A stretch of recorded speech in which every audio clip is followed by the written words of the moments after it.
पिंपरी चिंचवड शहरामध्ये वंचित बहुजन आघाडीला खूप स्कोप आहे आणि हे चांगल्या प्रकारची एक भूमी अशी आहे की त्याच्यामध्ये वंचित बहुजन आघाडीचं एक चांगल्या प्रकारचं पीक या ठिकाणी येऊ शकते, अशा प्रकारची परिस्थिती आहे. वंचित बहुजन आघाडीला या ठिकाणी या शहरामध्ये एक चांगल्या प्रकारचं या महानगरपालिकेच्या निवडणुकीमध्ये यश प्राप्त होऊ शकते. याच्यामुळे मला असं वाटते की या निवडणुकीमध्ये त्यांना चांगल्या प्रकारचं यश प्राप्त होऊ शकते आणि जास्तीत जास्त कॉर्पोरेटर नगरसेवक या ठिकाणी निवडून येऊ शकतात, अशा प्रकारचा मला विश्वास या ठिकाणी वाटतो. बुलढाणा जिल्ह्यामधून या ठिकाणी निर्धार सभेच्या कार्यक्रमाला उपस्थित झाला. तर या ठिकाणी पिंपरी चिंचवड शहरामध्ये डॉक्टर बाबासाहेब आंबेडकर स्मारकाच्या पाठीमागे जे मोकळं मैदान आहे त्या ठिकाणी आदरणीय बाळासाहेब आंबेडकर यांची निर्धार सभा आयोजित केलेली आहे आजच्या तारखेला. या निमित्त आपलं वंचित बहुजन आघाडीच्या बद्दल तुम्हाला काय या ठिकाणी पिंपरी चिंचवडमध्ये वंचित बहुजन आघाडीचा काय अपेक्षित आहे? आपण माझे याबद्दल मुलाखत घेत आहे त्याबद्दल आपल्या चॅनलचं मनपूर्वक आभार मानतो.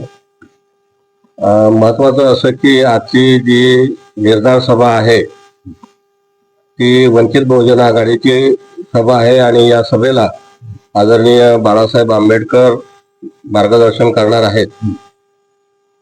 ही पिंपरी चिंचवड शहरामध्ये सभा होत आहे आणि महानगरपालिकेच्या निवडणुकीच्या पार्श्वभूमीवर ही सभा होत आहे. बहुजन आघाडीच्या निर्धार सभेला उपस्थित झाला तर या ठिकाणी या पिंपरी चिंचवडचा माहोल लक्षात घेता आपल्याला कितपत असं वंचित बहुजन आघाडीचं कॉर्पोरेटर निवडून आले पाहिजे आणि त्या पद्धतीची इथल्या कार्यकर्त्यांनी काय हालचाल केली पाहिजे हे तुम्हाला कितपर्यंत अपेक्षित आहे? मी गेल्या 4-5 वर्षापासून पिंपरी चिंचवड महानगर मध्ये नेहमी येत जात असतो आणि या दरम्यान मी पिंपरी चिंचवड शहरामधल्या अनेक विहारांना सुद्धा भेटी दिलेल्या आहेत.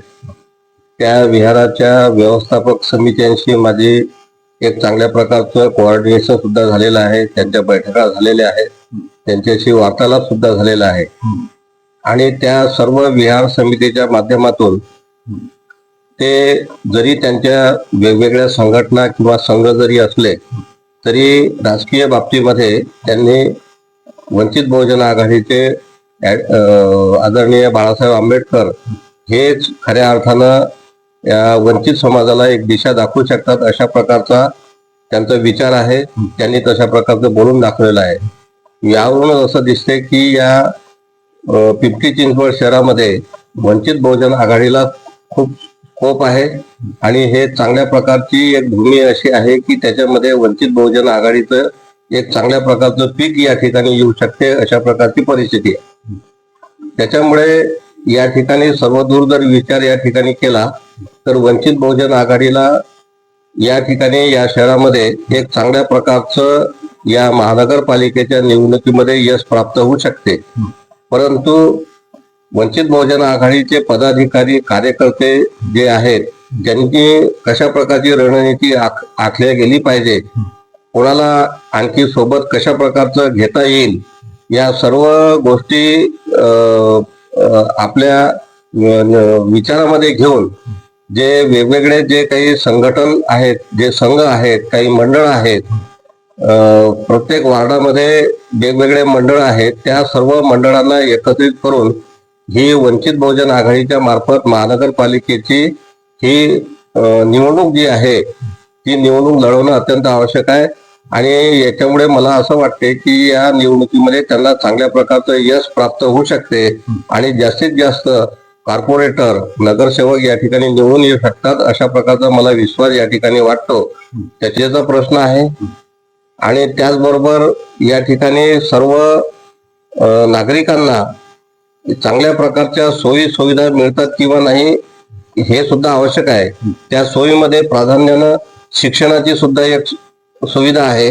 कारण काय की त्या शिक्षणाच्या सुविधेमध्ये त्या शाळांमधील तशा प्रकारचं वातावरण आहे किंवा नाही, गरिबांचे मुलं चांगल्या प्रकारचं शिक्षण घेत आहेत की नाही, ही सर्व गोष्ट या ठिकाणी होणं अत्यंत आवश्यक आहे. परंतु तशा प्रकारचं या ठिकाणी दिसत नाही असं या 4-5 वर्षाच्या काळामध्ये मला ते आढळून आलेलं आहे.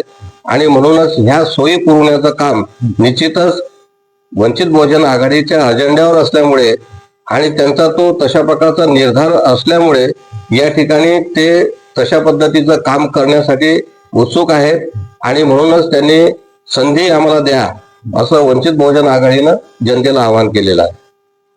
बरं, या पिंपरी चिंचवड शहराची एक महानगरपालिका आहे, ही आशिया खंडामध्ये गर्वश्रीमंत आहे. आणि याच्यामध्ये या नगरपालिकेच्या माध्यमातून जो काही विकास व्हायचा आहे तो विकास होत नाही, याचं कारण काय? त्याच्यामध्ये आता गोष्ट अशी आहे की जो काही उत्पन्नाचा भाग आहे आणि त्या उत्पन्नामधून जे जे काम व्हायला पाहिजे ते जे टार्गेट आहे ते टार्गेट पूर्ण होत नाही. याचाच अर्थ असा की त्या ठिकाणी या उत्पन्नाच्या माध्यमातून जे काही कामं केले जातात त्याच्यामध्ये खूप खड्डे खाचखड्डे या ठिकाणी आहेत.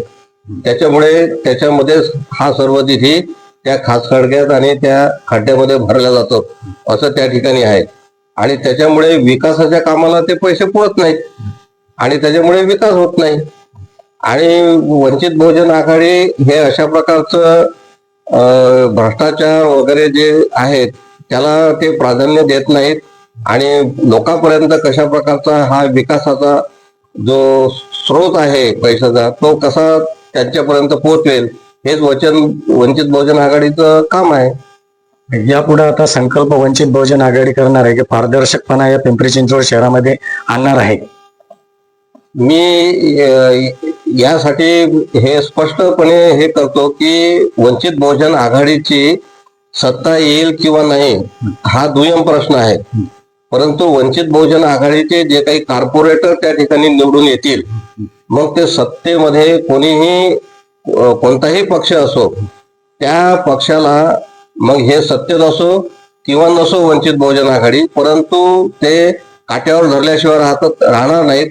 आणि विकासाचा जो पैसा आहे तो खऱ्या अर्थानं कशा पद्धतीनं लोकांपर्यंत पोहोचेल अशा पद्धतीचं काम वंचित बहुजन आघाडी पार पडेल हे मात्र नक्की असा विश्वास वाटतो.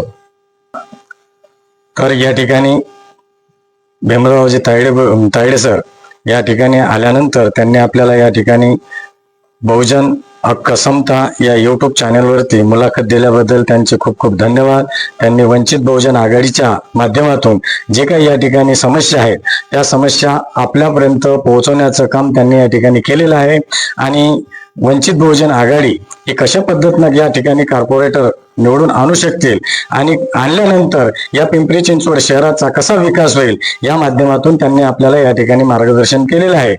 कॅमेरामन वैभव इंगोलेसह मी पत्रकार सुनील इंगोले, बहुजन हक्क समता.